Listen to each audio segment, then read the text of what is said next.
মাত্র 3টা কাজ প্রতিদিন করলেই স্কিন গ্লো করবেই। প্রথম কাজ, সকালে উঠে 1 গ্লাস লেবু পানি আর 5 থেকে 7টা ভিজানো বাদাম খাও। দ্বিতীয় কাজ, দিনে 2 বার সঠিক নিয়মে মুখ ধোয়া। তৃতীয় কাজ, রাতে অবশ্যই ডাবল ক্লিনজিং করে ময়েশ্চারাইজার লাগিয়ে ঘুমাও। এই 3টে কাজ নিয়মিত করলেই ভিতর থেকে গ্লো আসবেই।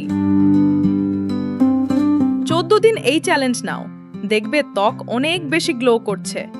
কমেন্টে লেখো আই অ্যাকসেপ্ট চ্যালেঞ্জ। লাইক করো আর সাবস্ক্রাইব করো আরও গ্লো টিপসের জন্য।